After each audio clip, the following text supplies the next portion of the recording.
வரைக்கும் நம்ம சேனலை சப்ஸ்கிரைப் பண்ணாதவங்க சப்ஸ்கிரைப் பண்ணிடுங்க. கூடவே ஒரு பெல் பட்டன் வரும், அந்த கோயில் மணி அழுத்தி ஆல் ஆப்ஷன் கொடுத்து விட்ருங்க.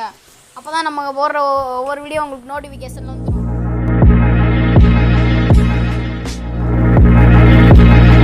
வரைக்கும் நம்ம சேனலை சப்ஸ்கிரைப் பண்ணாதவங்க சப்ஸ்கிரைப் பண்ணிடுங்க. கூடவே ஒரு பெல் பட்டன் வரும், அந்த கோயில் மணி அழுத்தி ஆல் ஆப்ஷன் கொடுத்து விட்ருங்க. அப்போ தான் நம்ம போடுற ஒவ்வொரு வீடியோ உங்களுக்கு நோட்டிஃபிகேஷனில் வந்துடும். கவிமகன் யூடியூப் சேனல் உறவுகளுக்கு என்னுடைய அன்பான திருச்செந்தூர் முருகப்பெருமான் திருவடிகள் சரணம். ஸ்ரீ குருப்யோ நமஹ. காஞ்சி மகா பெரியவர் அருளிய தெய்வத்தின் குரல் பாகம் 1. பொதுவான தர்மங்கள். எல்லா உயிர்களின் திருப்திக்காக தேவதைகளை உத்தேசித்த யாகங்கள், பிதர்களை உத்தேசித்த தர்ப்பணம் இவற்றை விடாமல் செய்ய வேண்டும்.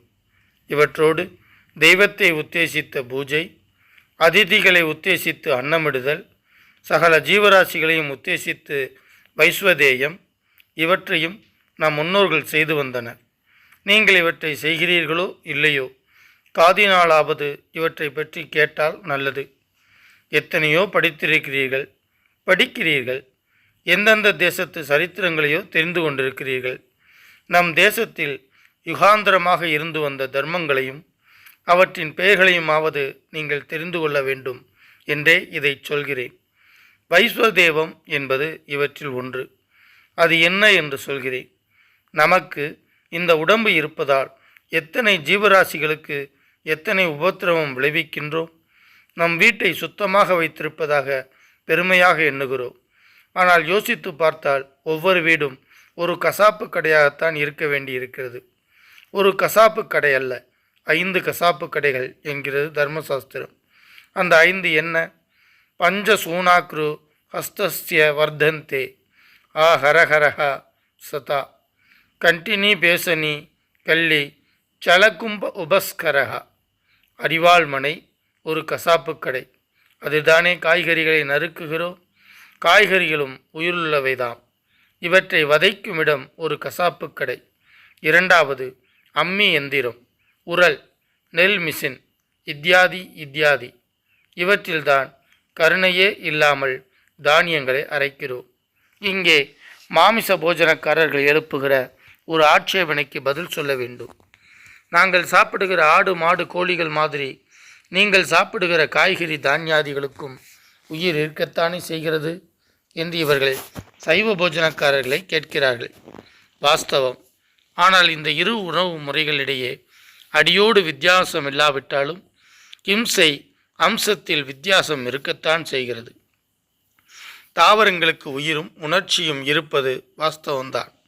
என்றாலும் மனுஷர்களுக்கும் மிருகபட்சிகளுக்கும் உள்ள அசைவுக்கு அவற்றுக்கு வலி என்ற உணர்ச்சி கிடையாது. இதை சயின்ஸ் படி அளவெடுத்து கண்டுபிடித்திருக்கிறார்கள். அதுவும் தவிர அநேகமாக கீரை மாதிரி சிலவற்றைத்தான் வேரோடு எடுத்து சாப்பிடுகிறோமே தவிர மற்ற செடிகளின் உயிரை வதைக்காமல் தான் அதிலிருந்து காய்கறியை மட்டும் பறித்து கொள்கிறோம். இப்படி பறிப்பது நமக்கு தலைமயிரை அல்லது நகத்தை கத்தரிக்கிற மாதிரி. அந்த செடிகளுக்கு ரொம்ப குறைச்சலாகத்தான் வலி உண்டாகும். இற்றுப்போயிருக்கிற பழத்தை மட்டும் புசிப்பதாலோ இந்த அளவுக்கு கூட தாவர வர்க்கத்திற்கு துன்பமில்லை.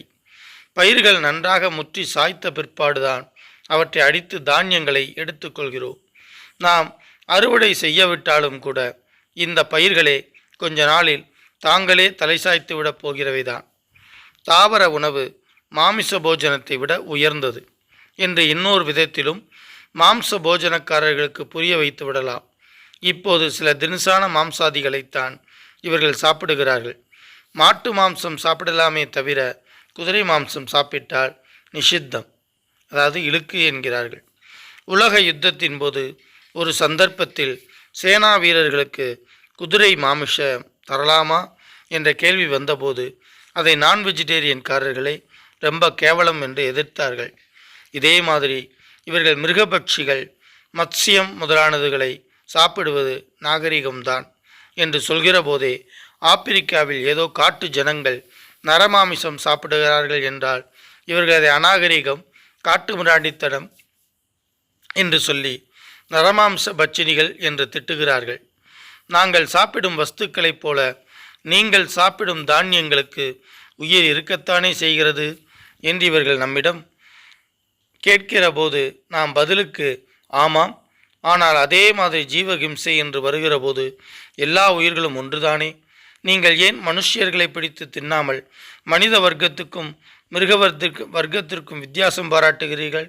அதே மாதிரி தான் நாங்கள் மிருக வர்க்கத்துக்கும் தாவரங்களுக்கும் வித்தியாசம் பாராட்டுகிறோம். மாம்சாதிகளை சாப்பிடாமல் சாக போஜனமே பண்ணுவது சத்வகுண அபிவிருத்திக்கும் அனுகூலமாக இருக்கிறது என்று சொல்ல வேண்டும்.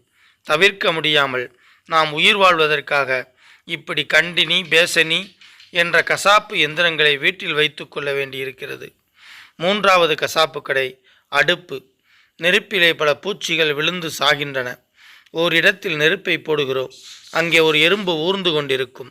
நெருப்பு பட்டவுடன் அது பொசுங்கி போகிறது. இப்படியே குடத்தை ஓரிடத்தில் வைக்கிறோம். கீழே எறும்போ வேறு ஏதாவது பூச்சியோ இருந்தால் நசுங்கி போகிறது. குடம் முதலிய பாத்திரங்களில் ஈரம் இருப்பதால் வெயில் காலத்தில் எறும்பு முதலிய அதை மொய்த்து கொள்கின்றன. அவற்றை நாம் கொல்ல நேருகிறது. இதனால் ஜலகும்பத்தையும் ஒரு கசாப்பு கடையாகத்தான் வைத்தார்கள். கடைசியில் உபஸ்கரம் என்பது ஒரு கசாப்பு கடை. உபஸ்கரம் என்றால் துடப்பக்கட்டை. பெருக்கும்போது எத்தனை ஜீவராசிகளை வதைக்கிறோம். இப்படி 5 கசாப்பு மிஷின்கள் நம் வீடுகளில் இருக்கின்றன. நமக்கு தீங்கு செய்கிற பிராணிகளுக்கு கூட நாம் பதிலுக்கு தீங்கு செய்யக்கூடாது. இங்கேயோ தீங்கு செய்வோற்றோடு ஒரு தீங்கும் இழைக்காத பிராணிகளையும் நாம் இத்தனை ஹிம்சைக்கு ஆளாக்க நேருகிறது. யோசித்து பார்த்தால் இத்தனை ஜீவராசிகளுக்கு இத்தனை உபோத்திரவத்தை உண்டாக்கி கொண்டு வயிற்றை வளர்க்கிறோமே என்று துக்கம் உண்டாகிறது. ஆனால் இதெல்லாம் நம்மால் தவிர்க்க முடியாத விஷயங்கள். நாம் வேண்டுமென்று இவற்றை கொல்லவில்லை.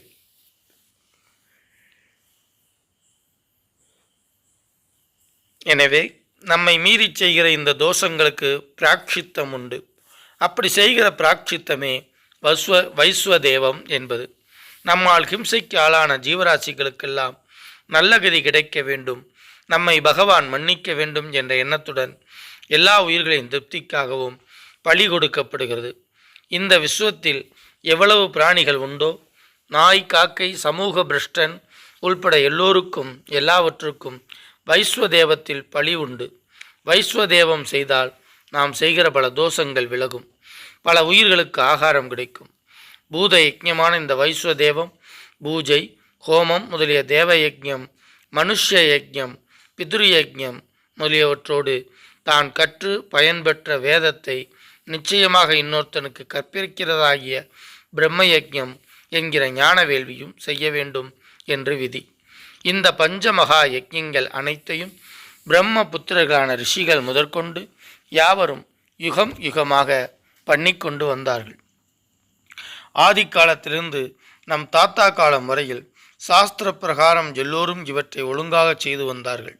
பிரளய காலம் வரையில் அவை அவிச்சின்னமாக முறிவுபடாமல் நடந்து வர வேண்டும். ஆனால் நம் நாளில் இதை இலையை கத்தரித்து விட்ட பாக்கியத்தை அடைந்திருக்கிறோம். அனாதி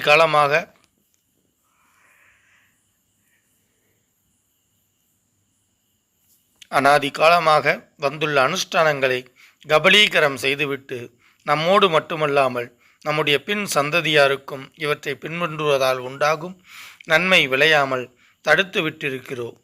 நான் எத்தனையோ அனுஷ்டானங்களை சொல்கிறேனே, அவற்றில் எவ்வளவு நாம் பண்ணுகிறோம், எவ்வளவு பண்ணவில்லை, எவ்வளவு பண்ண முடியும் என்று யோசித்து பாருங்கள். எல்லாவற்றையும் பண்ண முடியாவிட்டாலும் ஜீவனோபாயத்தை அனுசரித்து முடிந்தவைகளையாவது தவறாமல் பண்ண வேண்டும்.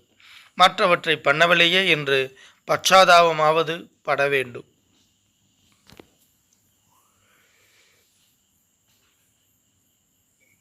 மூர்த்தி எல்லாம் வாழி, எங்கள் மூனகுரு வாழி, அருள் வார்த்தை என்றும் வாழி, அன்பர் வாழி பராபரமே.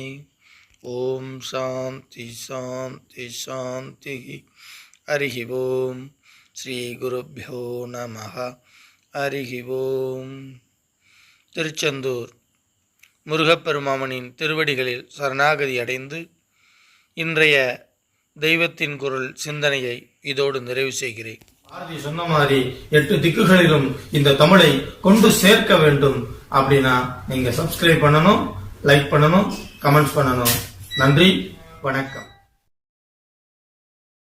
வரைக்கும் நம்ம சேனலை சப்ஸ்கிரைப் பண்ணாதவங்க சப்ஸ்கிரைப் பண்ணிடுங்க. கூட ஒரு பெல் பட்டன் வரும், அந்த கோயில் மினி அழுத்தி ஆல் ஆப்ஷன் கொடுத்து விட்ருங்க.